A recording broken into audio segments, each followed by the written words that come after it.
welcome back. Give it up for Louis Cato and the band, everybody. There you go. Oh, my goodness.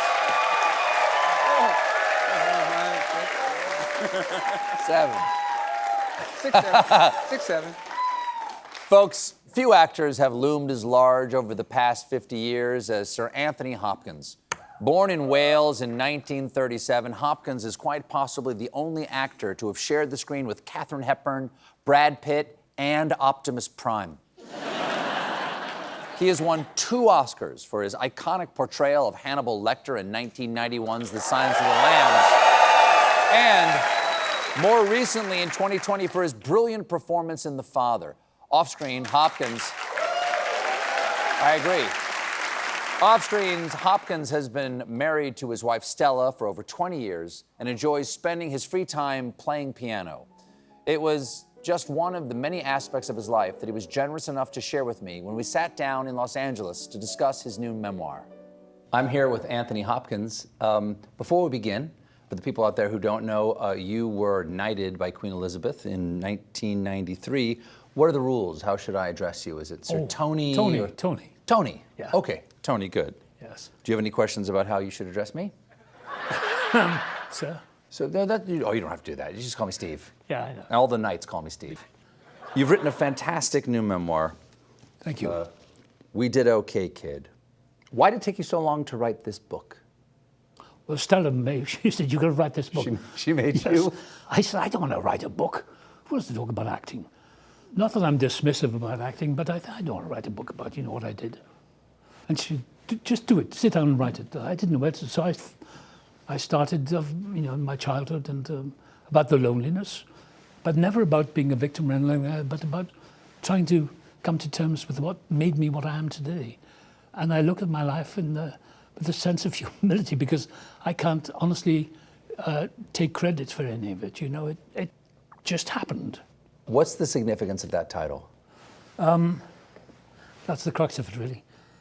There's a photograph of me with my father and several photographs of me as a boy. And as a boy, I was not too bright. In school, I was hopeless. Hadn't a clue about anything. Couldn't add up 2 or 2. And my parents were naturally worried because I was backward, as they say. They didn't know what to do with me. And my father was very loving and they worked very hard to get me going, but I never felt in place. I never felt socially viable as I was growing up, and even as a teen and later on in life, even after I started to work as an actor, I always felt the odd one out. And I thought, what is the matter with me? Is it me? But I learned a trick, to be defiant, to stare them out. It's called dumb insolence. I will not, now this is very early in my life, that I will not respond. And I knew somehow as a child that it would drive them nuts. How old are you talking? I was about 7. So that young, Yeah. You're saying to yourself... Something clicked to me, don't respond. They'd bully me, don't respond. So I gathered that as a role to play in my life.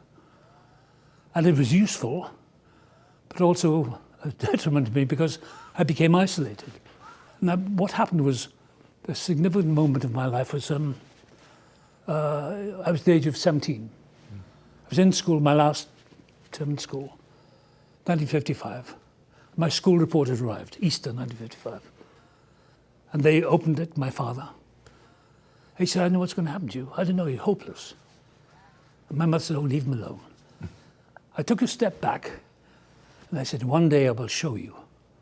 I'll show both of you. My father looked at me and said, well, I hope you do. He tore up the report, threw it in the fireplace. My mother said, I'm sure you will. This is the weirdest thing. Within a few months, I got a scholarship to an acting school. I couldn't act. I did an audition, and they gave me a scholarship. To this day, I'm mystified. What made you go audition? What was the catalyst to have that happen? Do you know what happened? To be precise, that night, when I said to my father, I'll show you, we were going to the cinema. So we walked up the road to the Plaza Cinema that night when I said, I'd show you. And something had shifted in me. I thought, it was like a voice said, you don't belong here. Fasten your seatbelt. Something deep inside me thought something had changed. And we were walking past the YMCA, there was an advert for this Easter play. Next day, my father said, I want you to join the YMCA. He got hold of a neighbour next door, Jack Edwards, the grocer. He said, take him to the YMCA. For God's sake, get him out of the house. He's no friends. You know, do something, meet somebody. So I went there, and I was so bored. And so I wandered down the hall, and they were doing this Easter play. A man came up to me, Cyril Jenkins. He said, who are you? I said, can I watch? He said, yeah, what's your name? I said, Anthony Hopkins. Oh, you're Dick Hopkins' boy? I said, yeah. Do you want a part? He said, ask your mother to give you a blanket. She will play a saint, one of the saints.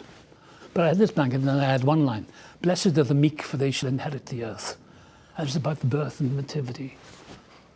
And Cyril said, that's very good, very good. Oh, yeah, good voice. And I think the seed was planted. Well, someone said you were good at something. Yeah. And my mother, actually, they came to see the play, and they were very proud of me. I had one line. And I remember my father said, well, you were very good. Yeah. You'll end up like Richard Burton. I'm curious if that sense of having to prove yourself went away after your parents had passed. Yeah. Yes. I think when my father died, he died of heart disease. He was 73. It was not a great age today. And I got very close to him. Toward the end. Oh, yeah. And I'd take him out in the car. We'd walk on the beach. And he'd ask me, he would say to me, he said, can you do that speech for me again? Which one? That, what, Hamlet, to be or not to be, or whatever. He said, how on earth did you learn all that? He said, because in school you were hopeless. I said, no. He said, I don't understand. Can you do it again? I'd do long speeches for him. So my need to prove myself simply vanished with that when he died. I want to ask one more question about this playing dumb that you did. Was that the first role that you played? Yeah, play insolent, dumb insolence, stillness, never give in. Did you ever consider pretending to be smart? Because that's worked for me. I'd be pretending to be smart all my life. When we return, Hopkins explains which iconic film characters inspired Hannibal Lecter. We'll be right back.